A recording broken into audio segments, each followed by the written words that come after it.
ഹരിം പരമാനന്തമുപദേഷ്ടാരമീശ്വരം വ്യാപകം സർവലോകാനാം കാരണം തം ഭജമ്യഹം. ശങ്കരം ശങ്കരാചാര്യം കേശവം ബാദരായണം സൂത്രഭാഷ്യകൃതൗ വന്ദേ ഭഗവന്തൗ പുനഃ പുനഃ. സദാശിവസമാരംഭം ശങ്കരാചാര്യമധ്യമാം അസ്മദാചാര്യപര്യന്താം വന്ദേ ഗുരുപരമ്പരാം.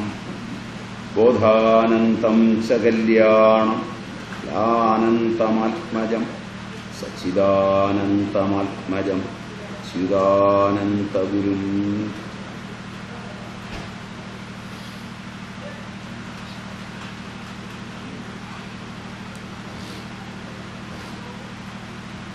അന്നത്തെ ആസ്പദമാക്കി നിങ്ങളോട് സംസാരിക്കാനാണ് ഈ വേളയിൽ ഇതിൻ്റെ സംഘാടകർ പ്രതീക്ഷിച്ചിട്ടുള്ളത്. ഭാരതം ഏറ്റവും അധികം പ്രാധാന്യം കൊടുത്ത് ചർച്ച ചെയ്തിട്ടുള്ളത് അന്നത്തെക്കുറിച്ചാണ്. ഒരു പക്ഷേ ഇന്ന് പരിഷ്കൃത സമൂഹത്തിന് അതേക്കുറിച്ച് എത്രത്തോളം അറിവുണ്ട് എന്ന കാര്യം തികച്ചും സംശയാസ്പദമാണ്. കാരണം നാം ഇന്ന് കഴിക്കുന്ന പല ആഹാരങ്ങളെയും നോക്കിയാൽ അന്നത്തിൻ്റെ ഈ ദുസ്ഥിതി നിതരാം ബോധ്യമാകുമെന്നാണ് എനിക്ക് തോന്നുന്നത്. നാം ഇന്നിവിടെ ഇരിക്കുമ്പോൾ മുമ്പെങ്ങുമില്ലാത്ത വിധം കേരളം ഓരോ വർഷവും വേനലിലേക്ക് വരുമ്പോഴും മഴയിലേക്ക് പോകുമ്പോഴും മാരക രോഗങ്ങൾ കൊണ്ട് വിഷമിക്കുന്നതാണ് കാണുന്നത്. ഇത്രയും വിഷാദമഗ്നമായ ഒരു കാലഘട്ടം മുമ്പുണ്ടായിരുന്നോ എന്ന് വളരെ സംശയം തോന്നുന്ന വിധമാണ് അതിൻ്റെ നില. ഇതിന് കാരണം എന്താണ്, എന്തുകൊണ്ടാണ് ഇങ്ങനെ സംഭവിക്കുന്നത് എന്ന് വൈദ്യശാസ്ത്രജ്ഞന്മാർ തമ്മിൽ നടത്തുന്ന ദുരാരോപണങ്ങളും വാദമുഖങ്ങളും ഓരോ ദിവസവും നിങ്ങൾ മാധ്യമങ്ങളിലൂടെ കണ്ടും കേട്ടുമിരിക്കുകയാണ്. എന്നാൽ കേരളത്തിൻ്റെ പ്രാചീന കാലത്ത് ഇങ്ങനെ ഒന്ന് ഇവിടെ അനുഭവിച്ചിരുന്നില്ല എന്ന് നിങ്ങളുടെ ഓർമ്മയിലോ അതുപോലെ തന്നെ അത് അവതരിപ്പിക്കുന്നവരുടെ അറിവിലോ ഇല്ലാത്ത വിധം തമസ്കരിക്കപ്പെട്ട ഒരു ചരിത്രത്തിലൂടെയാണ് കേരളം ഇന്ന് സഞ്ചരിക്കുന്നത്. ഇത്ര ശക്തമായി കേരളത്തിലെ ജനങ്ങളെ ഓരോ വർഷവും മാരകമായ രോഗങ്ങൾ ബാധിക്കുന്ന വിധം പ്രശ്നം സങ്കീർണമായിട്ടും സ്വന്തം പൈതൃകത്തിൽ നിന്ന്, സ്വന്തം ചരിത്രത്തിൽ നിന്ന് ലോകത്തേത് ജനതയാണെങ്കിലും പഠിക്കുമെന്നുള്ളത് തീർച്ചയാണ്. ഭരണാധികാരികൾ, ബുദ്ധിജീവികൾ, മതനേതാക്കന്മാരെല്ലാം വളരെ തന്ത്രപരമായി ഒരു രാജ്യത്തിൻ്റെ പൈതൃകത്തിൽ നിന്ന് പഠിക്കാതിരിക്കുന്നതിന് പര്യാപ്തമാകുന്ന വിധം വിദ്യാഭ്യാസത്തെ കൊണ്ടുപോകും. മാധ്യമങ്ങളെല്ലാം അതിനനുകൂലിക്കുന്നു. ഈ ദുസ്ഥിതിയുടെ നീരാളിപ്പിടുത്തത്തിൽ നിന്നുകൊണ്ടാണ് അന്നത്തെ നമുക്ക് ചിന്തിക്കേണ്ടി വരുന്നത്. അതുകൊണ്ട് തന്നെ ഈ വിഷയം കാലോചിതമാണെന്ന് ഞാൻ വിശ്വസിക്കുന്നു. 2, എൻ്റെ ഓർമ്മ ശരിയാണെങ്കിൽ വളരെ സങ്കീർണമായ ഒരു തഥ്യ സമീപകാലത്ത് ശാസ്ത്രം അവതരിപ്പിച്ചു കൊണ്ടുവന്നിട്ടുണ്ട്. മോസസ് ഗ്യാംബർഗ് ആണെന്നാണ് എനിക്ക് തോന്നുന്നത് ആ സിദ്ധാന്തത്തിൻ്റെ ഉപജ്ഞാതാവ്. അയോണിക കാർബണുകളെ കുറിച്ചുള്ള പഠനങ്ങളിലൂടെ പോയ ആധുനിക രസതന്ത്രം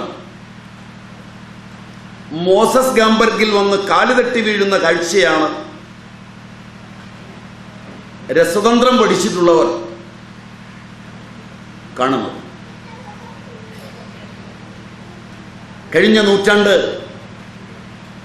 രാസത്വരകങ്ങളുടെയും രാസപരിണാമങ്ങളുടെയും നൂറ്റാണ്ടായിരുന്നു.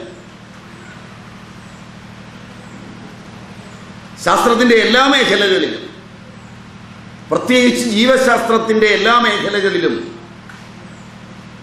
ഈ പരിണാമത്തിനാണ് നാം അറിഞ്ഞും അറിയാതെയും ശ്രമിച്ചിട്ടുള്ളത്. പോളിമർ കെമിസ്ട്രിയുടെ തലങ്ങളിൽ വ്യാവസായികമായി ആരംഭിച്ച് വ്യാവസായിക ലോകത്ത് വളരെയധികം നിർണായകമായ ഒരു രസതന്ത്ര വിഭാഗത്തിലേക്ക്, ഫ്രീ റാഡിക്കൽ കെമിസ്ട്രിയിലേക്ക്. എന്നെ കേൾക്കുന്നവരിൽ കെമിസ്ട്രിയും അനുബന്ധ വിഷയങ്ങളും ഉള്ളവർ ശ്രദ്ധിച്ച് കേൾക്കണമേ എന്ന് എനിക്കൊരു അപേക്ഷയും കൂടിയുണ്ട്. അതുകൊണ്ട് കെമിസ്ട്രിയിൽ ഫ്രീ റാഡിക്കൽ കെമിസ്ട്രിയുടെ ആഗമനത്തിന് ശേഷം മനുഷ്യ ശരീരത്തിലുണ്ടാകുന്ന പരിണാമത്തെക്കുറിച്ചാണ് നിർണായകമായ പഠനങ്ങൾ ഇനിയും നടന്ന് കഴിയാത്തത്. 1 മുതൽ 4 വരെ നെയ്സന്റ് ഓക്സിജൻ ശരീരം തന്നെ പുറപ്പെടുവിക്കാറുണ്ട്.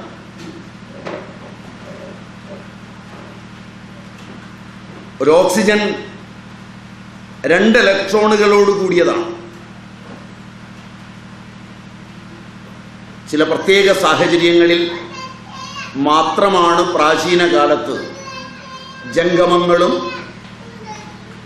സ്ഥാവരങ്ങളുമായ വിഷങ്ങൾ ശരീരത്തിലേക്കുക,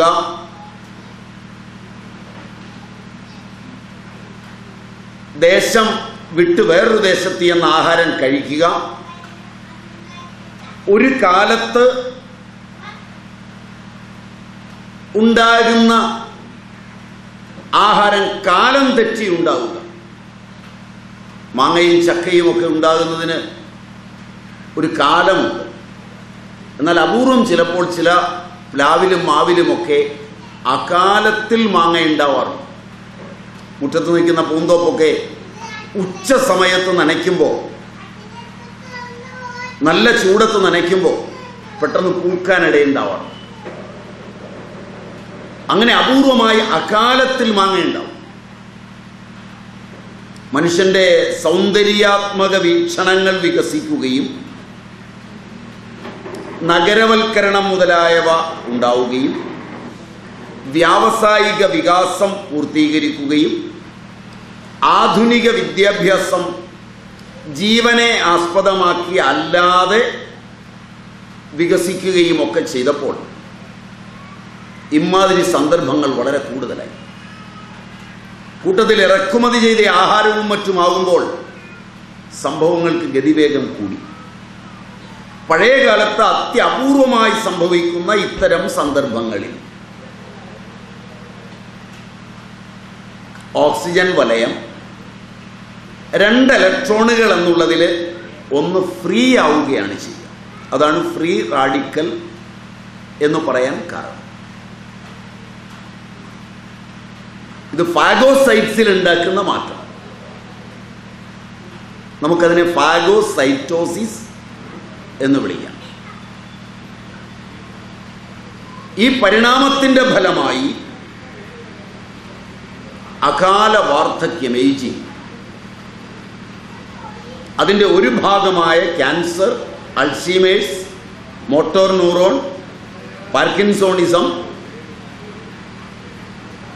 തുടങ്ങിയ അനേക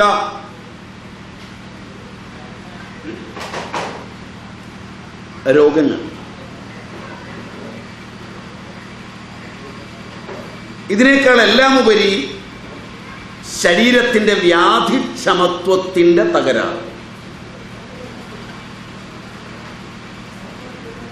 ഞാൻ ഇമ്മ്യൂണിറ്റിയുടെ തകരാറ് എന്ന പദമല്ല ഉപയോഗിച്ചു. ഇമ്മ്യൂണിറ്റിയും വ്യാധിക്ഷമത്വവും തമ്മിൽ ഒരല്പം ഭേദമുണ്ടെന്നാണ് എൻ്റെ വിശ്വാസം. ഇമ്മ്യൂണിറ്റി എന്നുള്ളത് കൊണ്ട് വളരെ ചെറിയൊരു കാര്യം മാത്രമേ ആവുന്നു. ഒരു രോഗത്തെ പ്രതിരോധിക്കുവാനുള്ള കഴിവിന് വേണ്ടി രോഗമുണ്ടായിക്കഴിഞ്ഞോ രോഗം ഉണ്ടാക്കുന്ന വൈറസുകൾ, അമീബകൾ, ബാക്ടീരിയകൾ മുതലായവയെ കണ്ടെത്തി അവയെ ശക്തിയുള്ള ജീവികളിൽ കയറ്റിവിട്ട് അവയുടെ സിറം വേർതിരിച്ചെടുത്തു ലൈവായി. അതല്ലാതെ ലൈവ് അല്ലാതെയും ഇമ്മ്യൂണൈസേഷൻ പ്രോഗ്രാമുകളുണ്ട്. അവ മനുഷ്യ ശരീരത്തിൽ കടത്തിവിട്ട് പ്രതിരോധം ഉണ്ടാക്കാം എന്ന ഒരു സങ്കല്പമാണ് ഒരു 100 കൊല്ലക്കാലമായി WHO അനുബന്ധ സ്ഥാപനങ്ങളും പുലർത്തിപ്പോരും. അതുകൊണ്ട് അതിനെതിരെ പറയുമ്പോൾ വളരെ സൂക്ഷിച്ചു വേണം പറയാൻ എന്ന് നല്ലവണ്ണം അറിഞ്ഞുകൊണ്ട് പറയട്ടെ. പലപ്പോഴും വ്യാധിക്ഷമത്വത്തെ മനുഷ്യൻ്റെ ജനിതകങ്ങളിൽ തന്നെ ഇല്ലാതാക്കുന്നതിൽ ഈ പ്രോഗ്രാം വിജയിച്ചിട്ടുണ്ട് എന്നതിൻ്റെ കൂടി തെളിവാണ് ഇന്ന് ജനിക്കുന്ന കുഞ്ഞുങ്ങൾ ഇത്രയധികം വൈദ്യ സമൂഹം വികസിച്ചിരിക്കുന്ന കാലഘട്ടത്തിൽ രോഗികളായിത്തീരുന്നു.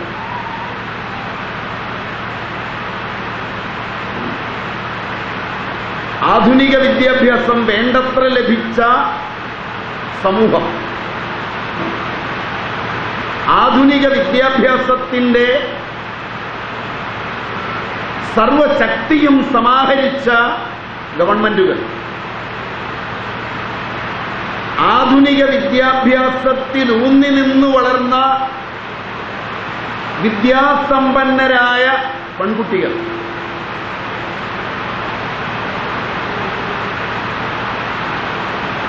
ആധുനിക വിദ്യാഭ്യാസത്തിൻ്റെ പരിഷ്കൃത സംഭാവനകളെല്ലാം ഏറ്റുവാങ്ങിയ ന്യൂക്ലിയർ കുടുംബങ്ങൾ, ഇതിനകത്ത് വിദ്യാസമ്പന്നയായ സ്ത്രീ വിദ്യാസമ്പന്നനായ പുരുഷനിൽ നിന്ന് വൈദ്യശാസ്ത്രത്തിൻ്റെ മേതുരദീർഘങ്ങളായ സഹായങ്ങളോടുകൂടി ഗർഭം ധരിച്ച് പ്രസവിക്കുമ്പോൾ, മിതമായ ഭാഷയിൽ പറഞ്ഞാൽ എണ്ണത്തിൽ കുറഞ്ഞ കുഞ്ഞുങ്ങളെ പ്രസവിക്കുമ്പോൾ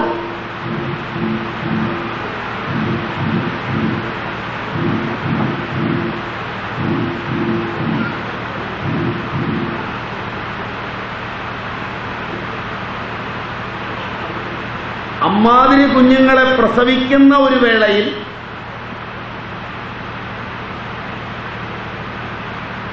കുഞ്ഞിനുണ്ടാകുന്ന രോഗം ഒരാദിവാസി സമൂഹമോ ആദിമ മനുഷ്യ സമൂഹമോ അപരിഷ്കൃതമായൊരു മനുഷ്യ സമൂഹമോ നേരിട്ടതിനേക്കാൾ സങ്കീർണതകൾ ഇവിടെ നേരിടുന്നുണ്ട് എങ്കിൽ വൈദ്യശാസ്ത്രത്തെ ഈ തെറ്റുകളിൽ നിന്നെല്ലാം പൂർണ്ണമുക്തമാക്കി നിർത്തി അതിനെ വിശ്വസിച്ചുകൊണ്ടുള്ള അന്വേഷണവും പഠനവും ഒരു സമൂഹത്തിൻ്റെ പൂർണ്ണമായ നാശത്തിലേക്കുള്ള അന്വേഷണവും പഠനവും തന്നെയാണ്. അവിടെയാണ് മാനവ ചരിത്രത്തിന് വളരെ പ്രാധാന്യമുണ്ടാകുന്നത്.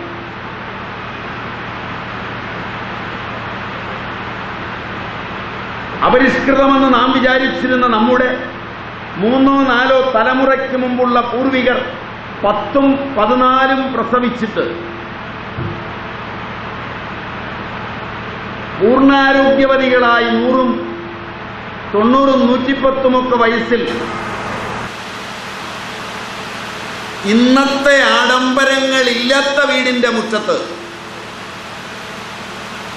ചിരിച്ചു കളിച്ചു നടന്നുവെങ്കിൽ യൂട്രസ് താഴുക, ബ്രസ്റ്റിലും യൂട്രസിലും ഓവറിയിലും സെർവിക്സിലും ക്യാൻസർ വരാതിരിക്കുക, പഴുത്ത് ചീഞ്ഞുനാറി നടക്കാതിരിക്കുക, ആശുപത്രികളെ നിറയ്ക്കാതിരിക്കുക എന്ന നിലയിൽ കുടുംബത്തിൽ തന്നെ പെറ്റ്, കുടുംബത്തിൽ തന്നെ കുഞ്ഞുങ്ങൾ വളർന്ന്, കുടുംബത്തിൽ തന്നെ ജീവിച്ച് മര്യാദയ്ക്ക് ജീവിച്ചു എങ്കിൽ നിങ്ങൾ കൊടുക്കാനും ഉണ്ണാനും ഉണ്ട് എന്ന് അവകാശപ്പെടാനല്ലാതെ ആരോഗ്യം നിങ്ങൾക്കും നിങ്ങളുടെ തലമുറയ്ക്കും ഉണ്ട് എന്ന് അവകാശപ്പെടാൻ നിങ്ങളുടെ മതങ്ങളോ ജാതികളോ നിങ്ങളുടെ രാഷ്ട്രീയമോ നിങ്ങളുടെ സമൂഹമോ നിങ്ങളെ വളർത്തിയിട്ടില്ല എന്ന് ചിന്തിക്കേണ്ടി വരും. ഞാൻ പറയുന്നത് എവിടെ മര്യാദകേടാണെന്ന് തോന്നിയാലും നിങ്ങൾക്കെന്നെ തല്ലാം. കുറഞ്ഞൊന്നും ചെയ്യണ്ട.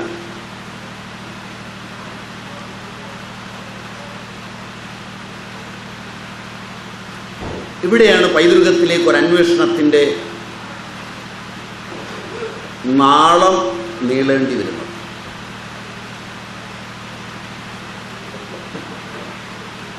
ചിരിച്ചും കളിച്ചും ജീവിക്കുന്നതിനിടെ 10 മക്കളെയും മറ്റും പ്രസവിച്ചൊരു ജാഥയ്ക്കുള്ള പിള്ളേര് വീട്ടുമുറ്റത്തോടിക്കളിച്ചപ്പോൾ 4000-5000 സ്ക്വയർ ഫുട്ടുള്ള ആധുനിക സാങ്കേതിക വിദ്യയിൽ, ആധുനിക ആർക്കിടെക്ചറിൽ, ആധുനിക ജീവിത ശൈലിയിൽ നിങ്ങൾ കെട്ടിപ്പടുത്ത നിങ്ങളുടെ വീട്ടുമുറ്റത്ത് കാലേന്തിയും ശ്വാസം മുട്ടിയും തല നേരെ നിൽക്കാതെയും നിങ്ങളുടെ വീട്ടിലെ പെണ്ണ് പ്രസവിച്ച് ഒരു കുഞ്ഞോടി നടക്കുന്നുവെങ്കിൽ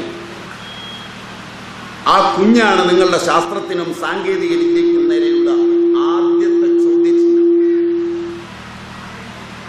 ഇവിടെയാണ് ഞാനൊരു മർമ്മപ്രധാനമായ കാര്യം ഫാഗോസൈറ്റ്സിനോട് ചേർത്ത് വെച്ച് കൊണ്ടുനിർത്തിയത്. 100-ൽ പരം കൊല്ലമായി വിദ്യാസമ്പന്നരായ അമ്മമാർ, വിദ്യാസമ്പന്നരായ ചെറുപ്പക്കാർ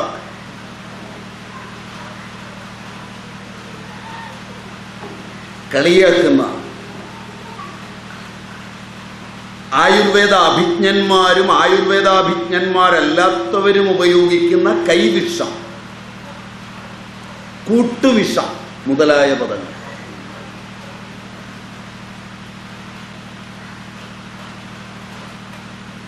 എന്തെങ്കിലും പ്രശ്നമുണ്ടാകുമ്പോൾ നിങ്ങളൊക്കെ എടുത്തു പറയുന്ന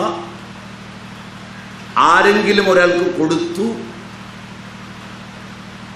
എന്ന് പറയുന്ന കൈവിഷത്തിൽ ഒതുങ്ങി നിന്നല്ല ഞാൻ ഈ പദം ഉപയോഗിക്കുന്നത്.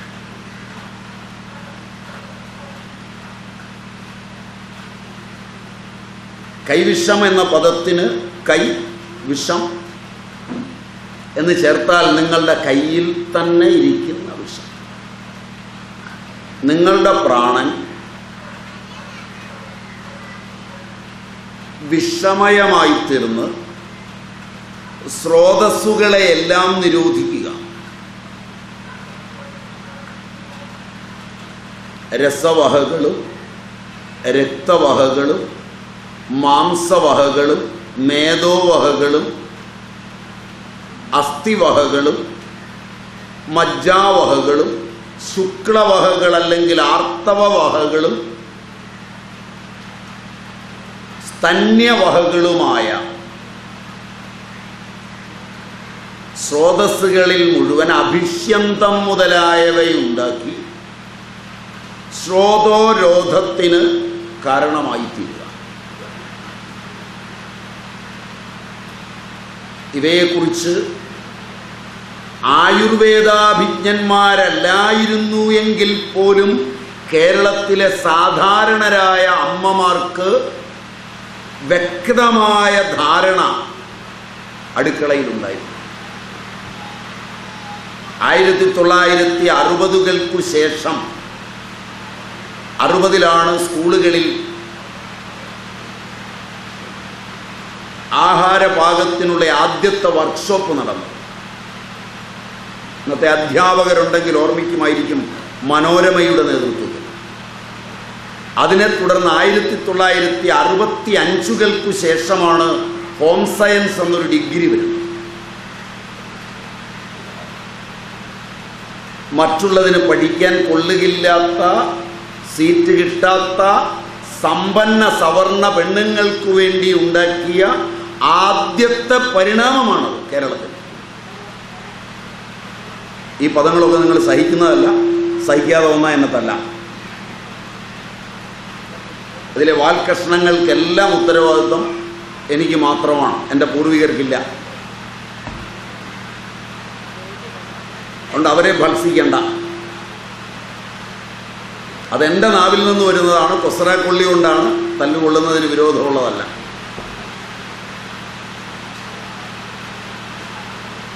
അതുകൊണ്ട് അതിനുശേഷമുണ്ടായ പരിണാമം, കാറ്ററിംഗ്, ഹോട്ടലിയറിംഗ് തുടങ്ങിയ മേഖലയിലൂടെയൊക്കെ വന്ന പരിണാമം ആഹാരത്തിൽ മാത്രമാണ് ഒതുങ്ങി നിന്നത്.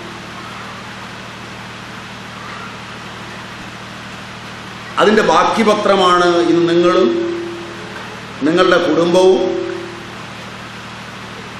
നിങ്ങളുടെ സമൂഹവും നിങ്ങളുടെ രാഷ്ട്രവും എല്ലാം. ഇവിടെ മാറിപ്പോയ ഒന്നുണ്ട്. എങ്ങനെയാണ് ഈ പ്രാണൻ വിഷമയമായി മാറുന്നത്? അതിന് ഞാൻ നിങ്ങൾക്ക് മനസ്സിലാകാനൊരു ഭാഷയ്ക്കാണ് ഫാഗോസൈറ്റോസിസിനെ കൂട്ടുപിടിച്ചത്. എനിക്ക് മനസ്സിലാകുന്നത് ആ ഭാഷയിലല്ല.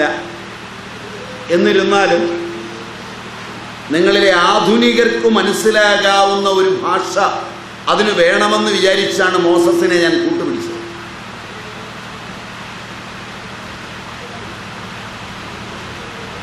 അദ്ദേഹമാണ് ഇതിൻ്റെ ഉപജ്ഞാതാവ്. ഇന്നത് വളരെ വളർന്നിട്ടുണ്ട്. ജീവശാസ്ത്രത്തിൽ അത് വളരെ വലിയ ശാഖയാണ്. ഓക്സിജൻ 2 എണ്ണം ചേർന്നാണ് ഇരിക്കുക അതിൻ്റെ ഇലക്ട്രോണിക വലയത്തിൽ. എപ്പോഴാണോ അതിലൊന്ന് സ്വതന്ത്രമായി പോകുന്നത് അത് ചാർജിലായി മാറുകയും നെയ്സൻ്റ് ആവുകയും ചെയ്യും. അതിനെ നെയ്സൻ്റ് ഓക്സിജൻ എന്നാണ് വിളിക്കുക. അങ്ങനെ നെയ്സൻ്റ് ഓക്സിജനായി ഇത് പരിണമിക്കുമ്പോഴാണ് സങ്കീർണമായ പ്രശ്നങ്ങൾ ഉടലെടുക്കുന്നത്. വളരെ സങ്കീർണങ്ങളായ പ്രശ്നങ്ങൾ തന്നെയാണ് അപ്പോൾ ഉടലെടുക്കുന്നത്. പ്രതിരോധ വാക്സിനുകൾ, വിരുദ്ധങ്ങളായ ആഹാരങ്ങൾ, ഏകരസങ്ങളായ ആഹാരങ്ങൾ, നിരന്തരമായി ഒരേ ഒരു രസം മാത്രം കഴിക്കുക. പഴയ ആളുകൾ പാലിച്ചു പോന്ന മര്യാദ ഷഡ്രസം, മധുരപ്രായം എന്ന നിലയിലാണ് ആഹാരം കഴിച്ചിരുന്നത്.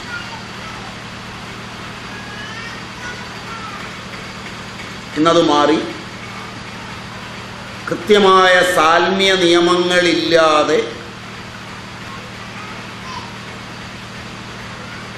വിരുദ്ധങ്ങളെ കഴിക്കേണ്ടി വരിക. ഇവിടെയാണ് വാക്സിനേഷനുകൾ ഈ ഓക്സിജനെ റിലീസാക്കുന്നത്. 1. 2, വിരുദ്ധങ്ങളായ ആഹാരങ്ങൾ ഇതിനെ റിലീസാക്കുന്നത്.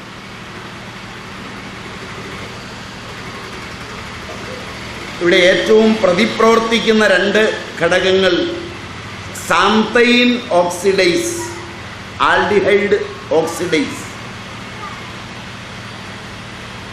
ഇവയാണെന്ന് തോന്നുന്നു. കാരണം അവയുടെയൊക്കെ പഠനങ്ങൾ നടന്നുകൊണ്ടിരിക്കുന്നു മാത്രമേ ഉള്ളൂ. ആ നിലയിലാണ് തോന്നുന്നു എന്ന പദം ഉപയോഗിച്ചത്. അതായത് C5 H4 N4 O2 xanthine oxidise, CHO aldehyde oxidise തുടങ്ങിയ എൻസൈമുകളാണ് ഇലക്ട്രോണുകൾ നഷ്ടപ്പെടും വിധം സൂപ്പർ ഓക്സൈഡുകളെ ഉണ്ടാക്കുന്നത്. അങ്ങനെയാണ് ഈ ഫ്രീ റാഡിക്കൽസ് രൂപം കൊള്ളുന്നത്. അവ രൂപം കൊണ്ട് കഴിഞ്ഞാൽ സ്വതന്ത്രമാകുന്ന ഒരു ഓക്സിജൻ ഒരിണയ്ക്ക് വേണ്ടി ഓടുകയും ശരീരത്തിൽ എവിടെ നിന്നെങ്കിലും മറ്റൊരു ഓക്സിജൻ വലയത്തിൽ നിന്നൊന്നിനെ തള്ളിയെടുക്കുകയും ചെയ്യും. അപ്പോൾ അത് ഫ്രീ ആവും. ഈ സമയത്ത് ഫാഗോസൈറ്റ്സിൽ വരുന്ന മാറ്റമാണ് നിങ്ങളെ വാർദ്ധക്യത്തിലേക്ക് നയിക്കുന്നത്.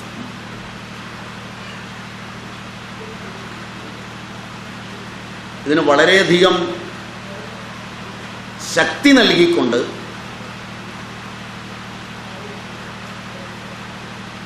നിങ്ങളുടെ ജനിതക സീമയ്ക്കുള്ളിലേക്ക് ഉറക്കത്തെ നിഷേധിക്കുക കൂടി ചെയ്താൽ, എൻ്റെ അറിവ് ശരിയാണെങ്കിൽ നിങ്ങളുടെ ഒക്കെ വീടുകളിൽ പുതിയ തലമുറയിലെ കുഞ്ഞുങ്ങൾ ഉറങ്ങുന്നില്ല എന്നാണ് തോന്നുന്നത്. Am I right? Am I right? 2 വയസ്സിന് താഴെയുള്ളൊരു കുട്ടി 20 മണിക്കൂറെങ്കിലും ഒരു ദിവസം ഉറങ്ങണം. ഏറ്റവും ചുരുങ്ങിയത് 20 മണിക്കൂറെങ്കിലും ഉറങ്ങേണ്ടതാണ്. ഹ്യൂമൻ ഗ്രോത്ത് ഹോർമോൺ ഉറക്കത്തിലാണ് വിസർജിക്കുന്നത്. മുമ്പ് എങ്ങുമില്ലാത്ത വിധം പൊക്കം കുറഞ്ഞവരെ കാണുന്നത് ഈ കാലഘട്ടത്തിലാണ്. അത് കുട്ടികൾ ഉറങ്ങാത്തതുകൊണ്ട് മാത്രം ഉണ്ടാകും.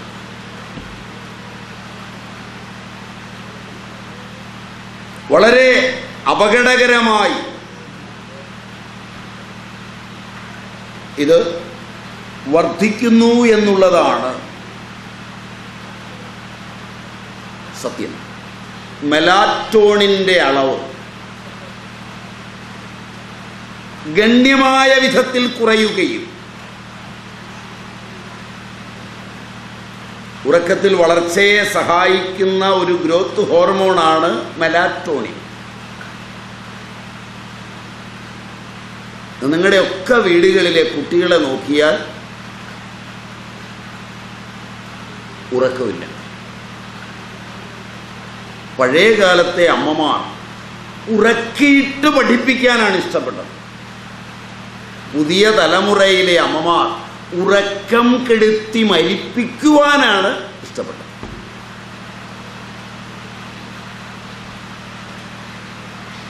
നിങ്ങൾ വിദ്യാസമ്പന്നരാണ്, അതുകൊണ്ട് ആർക്കും ചോദ്യം ചെയ്യാനാവില്ല. നിങ്ങൾ ശക്തരാണ് സംഘടന കൊണ്ട്, അതുകൊണ്ട് ആർക്കും എതിർക്കാനാവില്ല.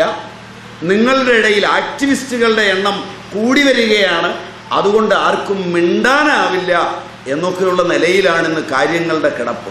എനിക്ക് അകവും പുറവും ഒരുപോലെ ആയതുകൊണ്ടാണ് അകത്തേക്ക് പോയാലും ഞാനിങ്ങനെ പറയുന്നത്.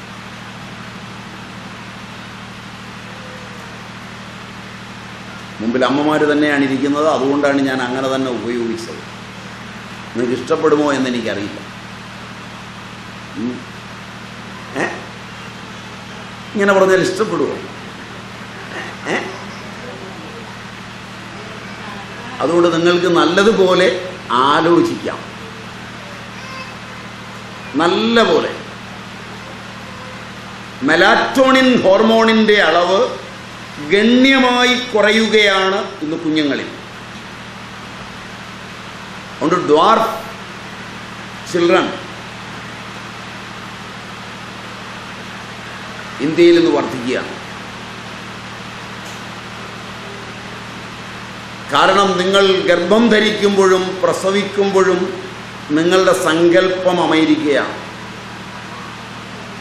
അതുകൊണ്ട് ഇപ്പോൾ ജനിക്കുന്ന കുഞ്ഞുങ്ങൾക്ക് അമേരിക്കയുടെ പകലാണ് ഇന്ത്യയുടെ രാത്രി.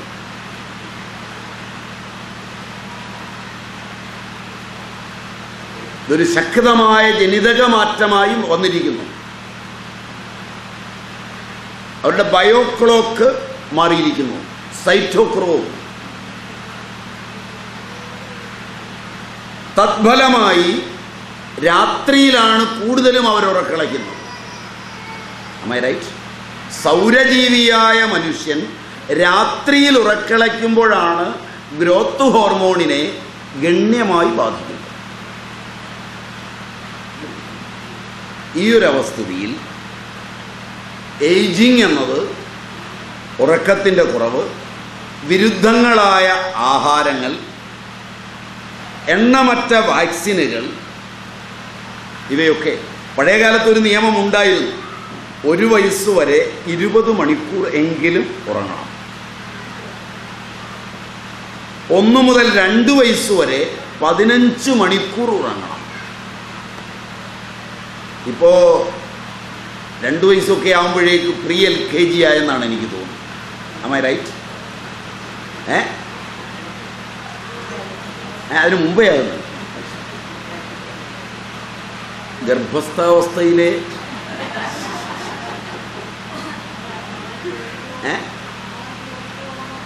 അവ പിന്നെ അതേ നിവൃത്തിയുള്ളൂ. അപ്പോൾ ഇതും എടുത്ത് വേറൊരാളെ ഏൽപ്പിക്കുമോ? ഇനി ഏൽപ്പിച്ച് തുടങ്ങിയെന്ന് തോന്നുന്നു. വാടകയ്ക്കുള്ള ഗർഭപാത്രങ്ങളുമൊക്കെ ആയി തുടങ്ങിയെന്ന് തോന്നുന്നു IT മേഖലയിൽ. സോ അത്ര സങ്കീർണമായി നീങ്ങുകയാണല്ലോ. ഇത് 15 മണിക്കൂർ എന്ന് പറഞ്ഞത് 1 മുതൽ 2 വയസ്സ് വരെയാണ്. 2 മുതൽ 8 വയസ്സ് വരെ 14 മണിക്കൂർ ഉറങ്ങണം. 8 മുതൽ 11 വയസ്സ് വരെ 12 മണിക്കൂർ ഉറങ്ങണം. 12 മുതൽ 14 വയസ്സ് വരെ 11 മണിക്കൂർ ഉറങ്ങും. 15 മുതൽ 20 വയസ്സ് വരെ 8 മണിക്കൂർ ഉറങ്ങും. പ്രായമെത്തി ഹോർമോണൊക്കെ ഗ്രോത്ത് നിർത്തിക്കഴിഞ്ഞാൽ 6 മണിക്കൂർ നിശ്ചയമായി ഉറങ്ങും.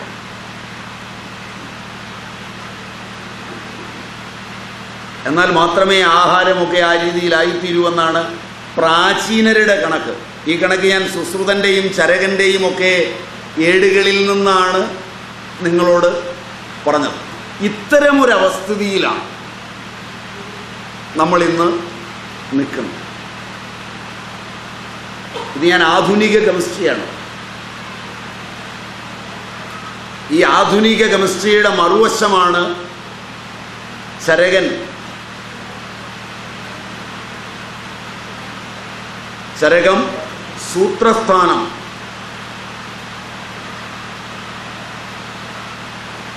പ്രസിദ്ധങ്ങളായ കുറേ അധ്യായങ്ങളിലൂടെ, പ്രത്യേകിച്ച് ആത്രേയ ഭദ്രകാപ്പീയം പോലെയുള്ള അധ്യായങ്ങളിലൂടെ രാജാക്കന്മാര്, വിഷഗ്വരന്മാര്,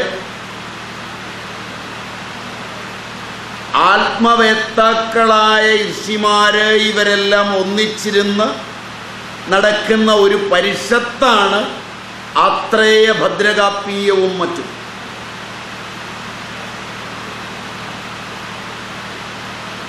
അവിടെ നടത്തിയ ചർച്ചകളുടെ യഥാതഥ വിവരണം നിങ്ങൾക്ക് ചരകത്തിൽ ലഭിക്കും. ആഹാരത്തെക്കുറിച്ച് എത്ര പഠനമുണ്ടെന്ന്.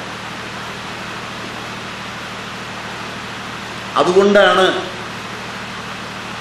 ഈ കാലഘട്ടത്തിൽ അന്നത്തെക്കുറിച്ച് അല്പം ചിന്തിക്കുന്നത് നല്ലതാണ് എന്ന് ആത്രേയം ഫൗണ്ടേഷന് തോന്നിയത്.